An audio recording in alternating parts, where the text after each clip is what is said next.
Hello, my name is Victoria Seed and I am coming to you from the Vesta Approach in Manchester in the UK. I help professional women and business owners who are living with a loved one's addiction. And I've been doing this work for over 2 decades now. And I want to be able to help you too. And every week, well, most weeks on a Friday at 11 o'clock, I will post a video on a subject related to just that, really.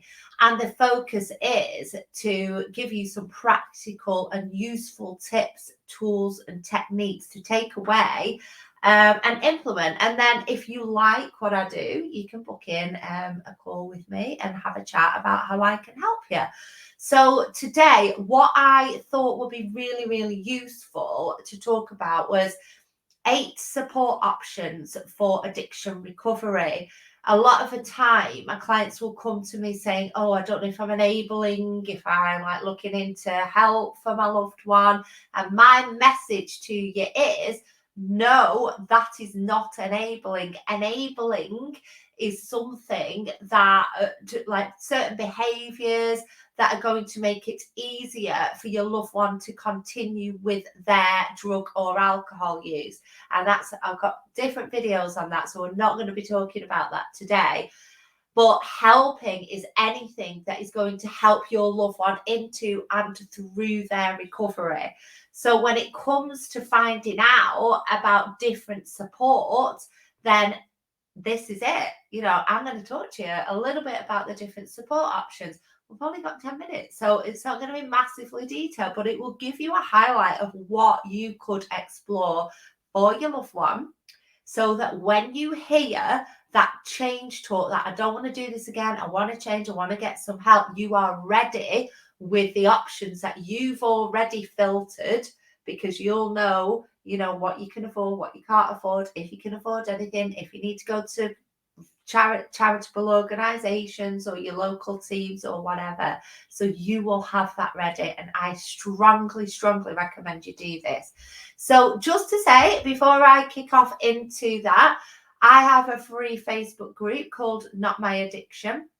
Please come over there and join me if you are a woman. If you're not a woman, you'll still get stuff out of this, and I can still work with you. It's just one-to-ones only, okay? So come and join that group, because in that group, it's a group of women who are just that: professional women, retired women, business owners who are living with a loved one's addiction at all different parts of that journey as well. Some with loved ones in recovery, some with loved ones that aren't even entertaining they've got a problem. So come and join our community. It's lovely. All right, so let's start then. So number one. Now, actually, before I do that, there are many pathways to recovery, and that is something that I've learned throughout my 2 decades of doing this kind of work. All right.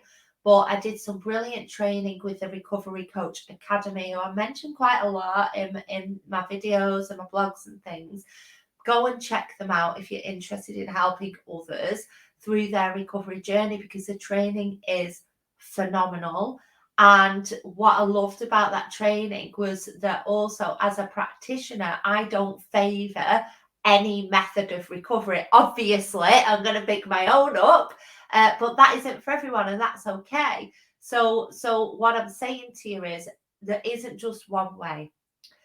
The first form of recovery, okay? The first option for support: therapy. So therapy can come in many different forms. There's like cognitive behavioral therapy that can help us change our thought process and catch those feelings before they turn into thoughts, feelings, and actions, isn't it? So before we take that action, we can catch those thoughts and feelings and make different decisions. So that can be a good therapy. There's psychotherapy. So Lula Bentz is somebody that I recommend you go and follow on social media, because she's a fantastic psychotherapist. She's been through addiction herself. And she works with Melanie Curtis, and Melanie Curtis has been through addiction herself and now works with Lou to do some phenomenal work. Go and check these people out. You need to find people that are skilled, if not qualified, to work with people with addiction, okay? Because that's what you want. You don't want really somebody generic. You want somebody either that's been there themselves or that is trained to work in that field. Like me, I haven't had addiction, okay, but I have done an awful lot of work with people who have and training. So you need somebody that knows what they're talking about.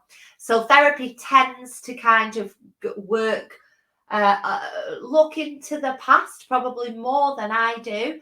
But, the purpose of that is to create a wonderful future for yourself. So check it out. There's counsellors as well, kind of, that I would put in that arena.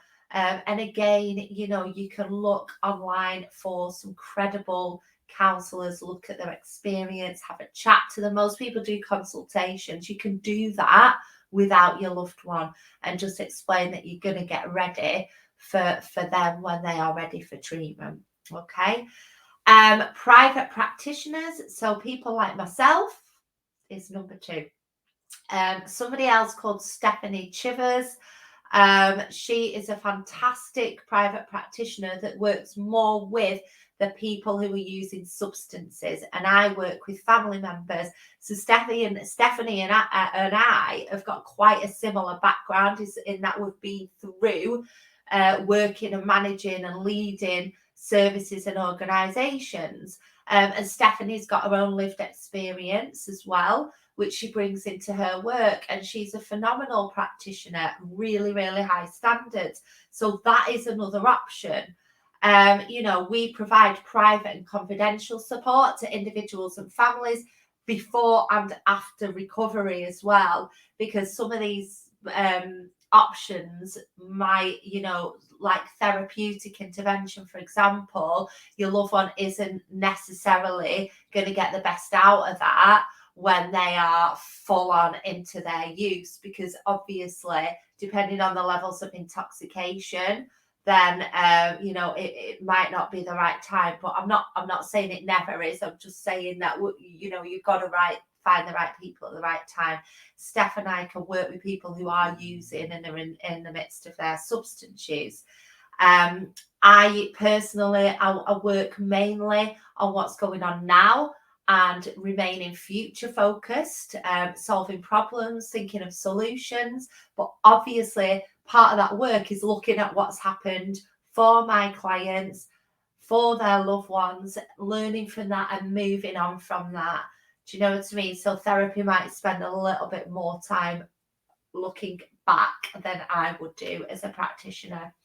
Third, we've got mutual aid and peer support. So there isn't just 12 steps with this stuff, okay? There's organisations called Smart Recovery, and lots and lots of people, 12 steps will work for them. Lots and lots of people, Smart Recovery will work for them. Go and check it out. Go and check these organisations out.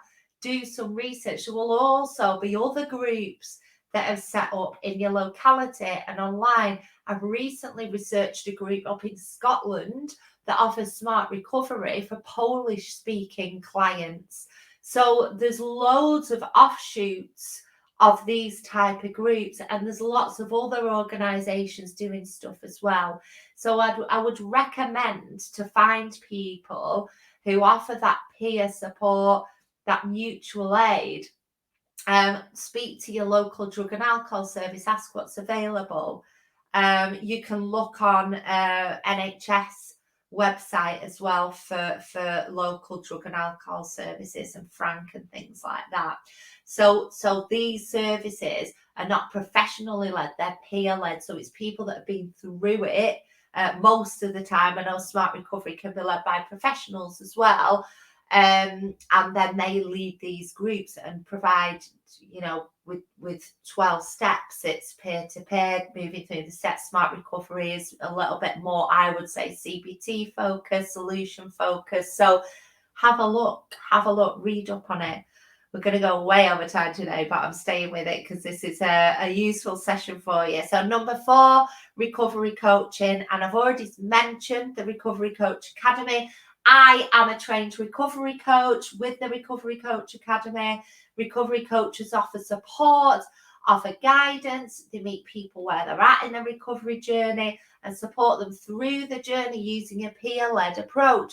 So obviously, not the same, different, but the peer-led approach is similar in a way to the mutual aid stuff, but you're getting tailored, person-centered, hand-holding, friendship even, from people a lot of the time that have been through it themselves. So they've been through that training, that journey, and it can be people that haven't been through it as well that do that work. But have a look, see what's out there. Speak to Nika and Khalees at Recovery Coach Academy. Speak to me, because I can reach out and see if there are any coaches that meet your loved one's needs.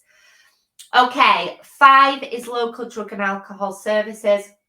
Each local authority has a drug and alcohol service commissioned to work with people with drug and alcohol problems. Don't rule them out. If somebody, I hear a lot of bad press about these services. One person's experience isn't the next person's. It's the same with all of these options. So please, please, please, if you're looking for support for your loved one, particularly where you don't have money to throw around, check out your local drug and alcohol service, okay? Because they are skilled, qualified to offer these services. They will tend to have a model, something like where your loved one will get allocated a recovery coordinator. They won't be able to see them that often because of funding cuts in most cases. I'm not saying in all, but in my experience, but they do offer some fantastic groups where, people come together from all walks of life using all different substances and work through the journey together. And most of these organisations will have funding for things like detox and rehab. So don't think you've just got to spend your money and go private for this stuff. Ring them up, see what they've got to offer for your loved one. They won't be able to take a referral without your loved one's consent, obviously, but you can say, I'm ringing on behalf of my loved one, I'm trying to motivate them to change. Can you talk me through what your options of support are, what your waiting list like, what your groups are? Do you have funding for rehab? Do you have funding for detox? Because what happens usually is that families will, their loved one will say, right, that's it, I'm going to change, I need help now. And everyone will react to it and think, right, we've got to pay, we've got to do this, we've got to do that. And actually, it's better in a way sometimes to have that longer process so that your loved one can build up to that. Because otherwise, I can't tell you how many times I've seen families throwing money at this stuff, often that they can't afford, thinking it's going to be a sticking plaster. And sometimes going through that slower paced journey is better, where they can prove their motivation to change. And when they prove the motivation to change, these services, if they've got that funding, will invest in your loved one to take that a step further for detox and rehab and things like that. So I'm not saying that's the same in every area. That's the same where I live and where I have worked and practiced, but check it out. Do your research first, okay? Number 6, detox. As I've just said, we can access detox in different ways. There are private organisations. We can access through rehab. Some rehabs offer detox as well. And your local drug and alcohol team might allow you to access this. So some people require that detox to help them remove the substance from the body in a safe way, because particularly with drugs like alcohol and benzodiazepam, temazepam, diazepam, things like that, it can be very dangerous to the body, because the body becomes dependent on that substance, not just the brain. So that means that when loved ones are stopping and starting or withdrawing, that it can be very dangerous and cause seizures and fits. So I wouldn't recommend that if you see any withdrawals like shaking, sweats, nausea, whatever, that you encourage your loved one to just stop, because they'll need medical intervention to get that out of the body safely. And that's what that's all about. Number 7 is rehab, and rehab is usually a longer process, normally from 28 days upwards. And, if a loved one needs detox, they'll have that first, and they'll go into rehab. If they don't, they can go straight into rehab. And they will work with your loved one to basically learn to live life without the substance. And some of that will be obviously backwards facing stuff. Some organizations, some rehabs will use the 12-step methodology. Some will use other methodologies. So ring any rehabs that you might feel are appropriate for you and to you. Ask them about the methodology, ask them about the pricing, ask them about aftercare, ask if they've got any support for families.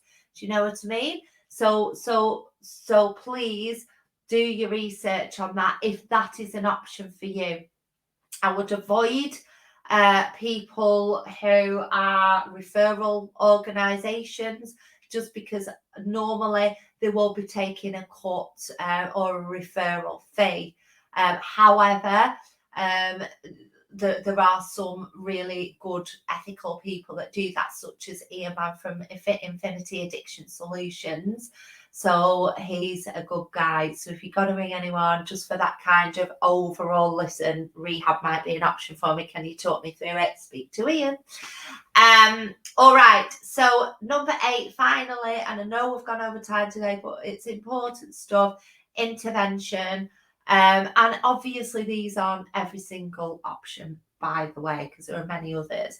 Intervention personally, and I'm not having a dig at other people, but personally, I would always recommend considering interventions as an absolute last resort. It involves families and friends confronting the person having problems with alcohol and drugs, or both of those things, or several drugs. There are different models of interventions, though. So there are kinder models, some kinder than others. But for me, I think the best approach to helping a loved one to accept any of these models that I've mentioned before, intervention, is to get the help yourself, to learn the best ways of motivating your loved one into any of these treatment options. And that is where I can help you. So come and join the group. Come and join the group, please. It's just search on Facebook, Not My Addiction, and you will find it there. I'll also drop it into the comments of this video as well, so you can join. And yeah, that's it really. So I hope you found that useful today. I thought it was really apt because it is Recovery Month. Please come and join me in the group. And if you want a conversation about where you're at and where your loved ones are and how to motivate them to make that change, I am your person. So come and have a chat to me. See you soon. Bye-bye.